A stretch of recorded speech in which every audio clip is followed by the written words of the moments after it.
welcome to the Pelvic Power Podcast. My name is Penny, and I am the host of this lovely space. I am a pelvic floor yoga teacher who teaches people with pelvic pain how to use movement, breathwork, and body awareness to ease and manage their pain while living a pleasurable life.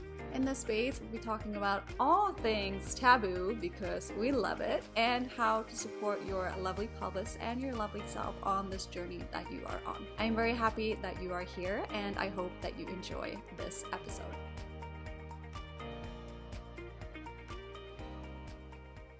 Hello, my beautiful friend. Welcome back to the Pelvic Power Podcast. As always, I'm very happy that you are here, and welcome back to my space. Whoop, whoop.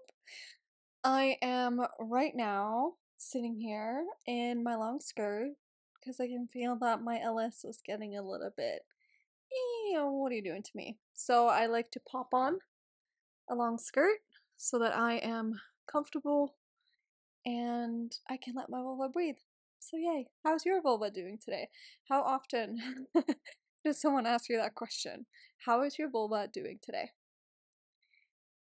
I feel like we should ask each other that question quite often, especially in this space. How's your vulva feeling today? Also, seeing what we were talking about last week or last episode, talking about your power being in the pelvis, in your pelvis. So how's your vulva doing today? How's your power feeling today? I like that. I like that a lot. Today, I also wanted to ask you. So one thing that I have been working on lately is rushing less. So I often tell my students, take yoga with you off your mat. How can yoga support you off your mat?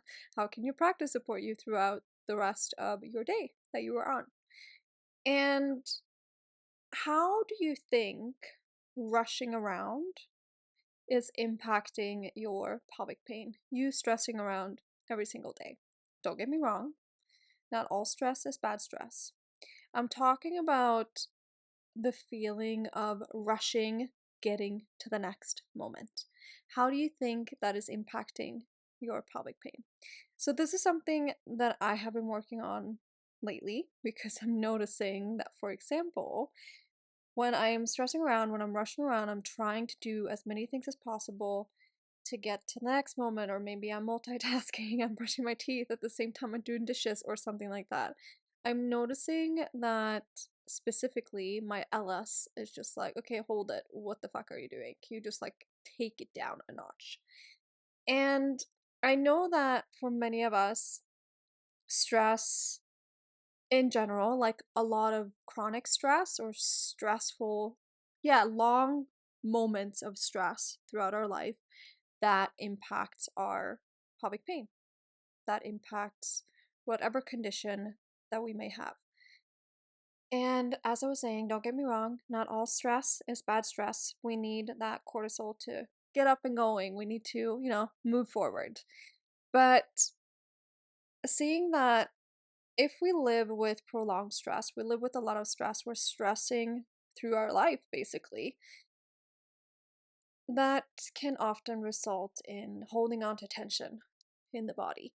So maybe you tend to clench your jaw. Maybe you tend to, do this thing with your forehead and then you go and get Botox to try and fix that. What if we stop doing that for a moment? Maybe you start to, drag your shoulders or guide your shoulders up to your ears, or you're holding on to tension in your pelvic floor because that's also a stress response. And yes, all of these things that we're just talking about, they're all connected. Your pelvic floor, your jaw specifically, connected. So if you tend to hold on to tension in your pelvic floor, see if you hold on to tension in your jaw. Many people with pelvic floor dysfunction, they also live with TMJ. And just for a moment now, let's just see. Right now, are you holding on to tension anywhere in your body that you feel like that tension might be in your body to protect you? Maybe it's trying to, either protect you from stress or the stress from being vulnerable or open or whatever that may be. Same thing goes for oh, I can go into this topic for so long.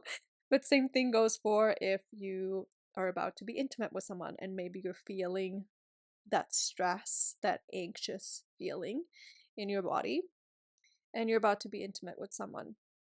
I do invite you to check in with yourself. Am I clenching my jaw? Am I clenching? Like a lot of us living with hypertonic pelvic floor dysfunction, we can't tell if we're holding on to that tension, but the more and more you work with it, you will perhaps be able to notice if you're holding on to tension in your pelvic floor. For many of us, it can be hard to like let that go.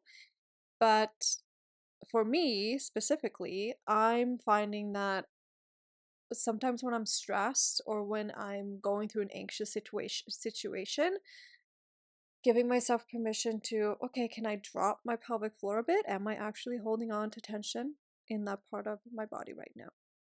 So just check in with yourself. Am I clenching my jaw right now? Am I doing my little forehead squeeze? Do I need Botox? No, you do not. Can you let go of that tension? Can you let your shoulders melt down your back? Can you see if maybe, perhaps, you can sense any tension in your pelvic floor? Can you maybe let your pelvic floor drop a little bit?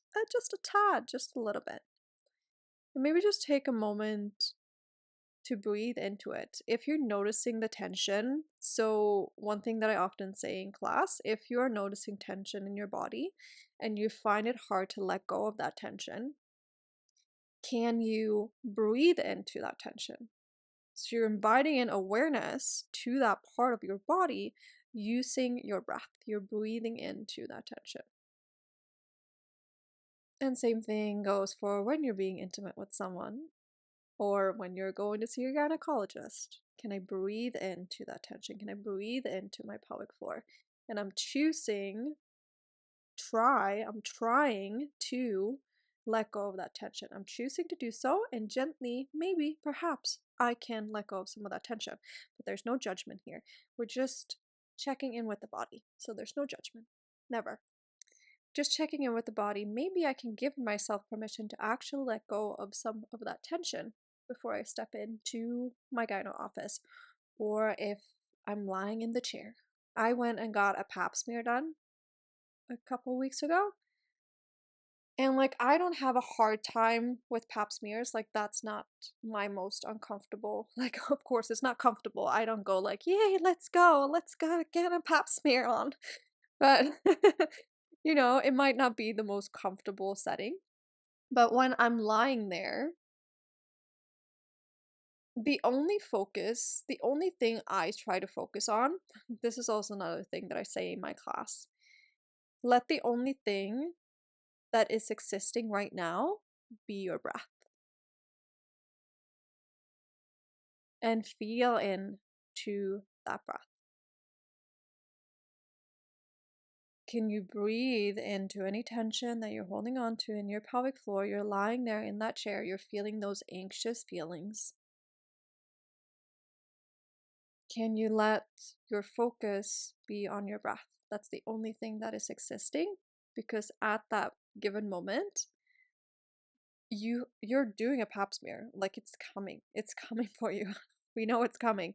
But also breathing into your pelvic floor will help to relax your pelvic floor. Also regulate your nervous system, maybe take down some of those nerves, calm down some of those nerves that you are feeling in that chair.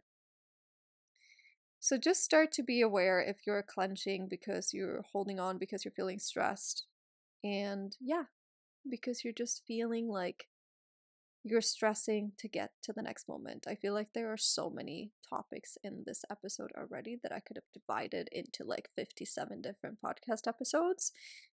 But this is just how my mind works. You should hear me talk to my friends. You should hear us talk to each other. There's like 15 different topics going back and forth, back and forth. I love it. It's kind of like Christina Yang and Meredith Grey in Grey's Anatomy. If you know, you know. But yes, going back to the actual topic of this podcast. What happens if you stop rushing around to get things done, to get to the next moment, and take your time? This is something that I have I am working on right now. I've started to invite in this way of thinking that what if I just slow it down? Why am I rushing to get to the next moment? And if I'm rushing to get to the next moment, I often feel that in my pelvis. I feel it in my pelvic floor. I feel it in my LS. And also, not just talking about the pelvic floor, looking at conditions, other pelvic pain conditions, such as like sclerosis, because I live with that, or if you have any bladder issues, or I see like your bladder, how does that respond to stress if you think about it? And you just always rushing around trying to get to new things, so maybe you're like me. This is why I noticed that maybe I need to slow it down a little bit, because I get up in the morning. I rush to get to the alarm because I get scared. I rush to get to the alarm, and then I'm doing some sort of routine. This morning, I set my alarm earlier so that I could actually get through what I wanted to get through before I step into my day, before I sit down with my breakfast. And I do my routine. Today it involved journaling and breath work and a meditation at the end, and it was absolutely lovely. And then I do my breakfast. And this is also something when I'm making my breakfast, what am I doing at that point in time? Am I rushing to do something? La la la. And yes, maybe I am, but also maybe I can do those things without the rushing. I put on my water or my tea. I let that boil. Why I let that boil? I go and put out the clothes that I want for the day so I don't have to stress to get into my wardrobe or into my closet later to try and find what I want to wear for the day. Put out my clothes. I wash my face. Okay, my tea is almost done. I want to let that steep, so I'm preparing the rest of my breakfast as that is steeping. I don't know what you eat for breakfast, but I do overnight oats. So I take out my oats while my tea is steeping because I like it to steep. I chop up my little fruit and put it in the bowl. And then once I've done that, my tea is finished steeping. So I can take the little thing out of the tea and put that in the sink, because otherwise I'm gonna be running back and forth. And I'm like, okay, I'm gonna take my breakfast, I'm gonna sit down, I'm gonna start eating, but then I have to get up to take my thing out of the tea, and that just makes me stressed. And I know that this might feel like, oh my God, why are you thinking about so many things? But it's about being mindful of things that you're doing off your mat. Take yoga off your mat. Yoga is so much more than just the physical poses. Like, we're not just showing up here to, like, stretch and relax, which is a great thing to do, but also become it's about bringing the mindfulness into the present moment, and also becoming one. And I'm saying that as landing in your body, unison, landing in your body and staying in your body throughout the rest of the day. And when I'm rushing, I feel like my body is 5 feet behind me while the rest of me is like over there somewhere? And yeah, just taking your time in the morning. Then when you have your breakfast, what are you doing? Are you stressing because you need to get to work? Like, I run my own business, so I'm like, oh my God, I need to do this, this, this, and that, and then I have to go teach a yoga class. Do I have time to do this? You sit down, chill. Is there a TV show that you'd like to watch? Maybe you can watch a couple of minutes of that. Maybe you can watch a motivational YouTube video. Maybe you can listen to some music. Maybe you can read a book. I don't know what you like to do. I like to watch a movie or a TV show. So I start a movie and I watch a movie for like 2 days, because I only watch movies when I sit down to eat, because I take that time to eat and to enjoy my food. And some people might think that, well, then you're not really in your body because you're being distracted by a movie. But also, that's my happy time. Like, that's my happy time. If I'm watching something that I'm enjoying, that's also part of yoga. So do what feels good to you. I don't like to sit and read when I'm eating if I don't have a proper table.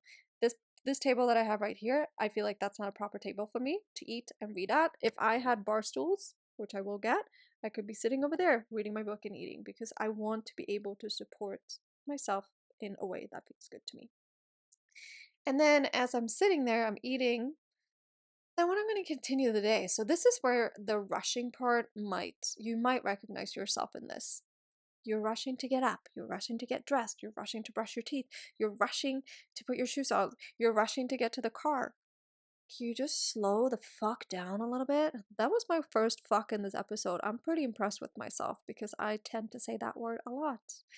But not that it's a bad thing. I'm just saying there's not a lot of fucks given today here. But just take your time. Stop rushing. What are you rushing to? What are you trying to get to? Yeah, I know. I'm teaching a yoga class. In 30 minutes, I have to get to that yoga class.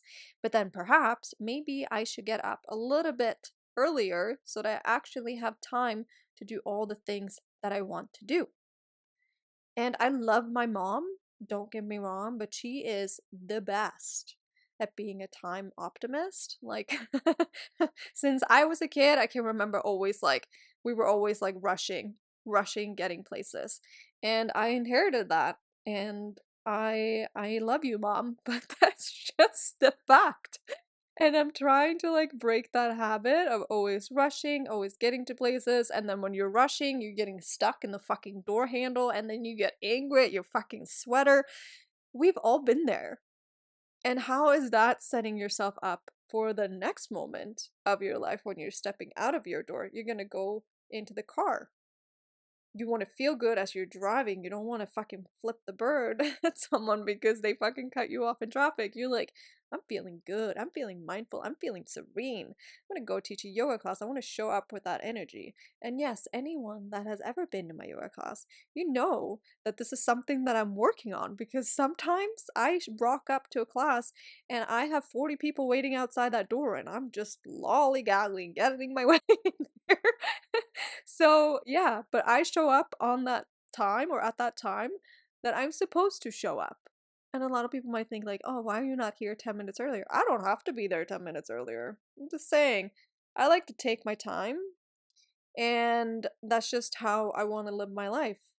I feel like a happier person when I take my time to actually get to where I'm gonna go the next moment and feel myself into that next moment instead of rushing around. I hate rushing around. It's the worst, but I've done it throughout my entire life. And how do you think all that rushing around, all that stressing in the morning is impacting your pelvic pain? Just to bring it back. Bring it back to the red thread, Penny.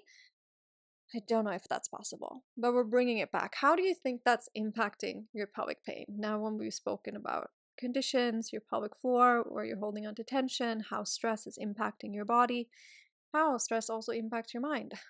So, what happens if you just start to slow it down? Take your time. And then this whole topic about time being an illusion. I don't know if you read books like these, but I am very much into these books, but I feel like that's a topic for another day. And I think that's about it. So, see if you can start to slow it down. Slow it down, baby. Take a couple of extra minutes in the morning and take your time to feel into that specific moment before you move on to the next. And see how your body is gonna react to that. But also, your condition is more than just physical. You probably know this by now. It impacts your entire being.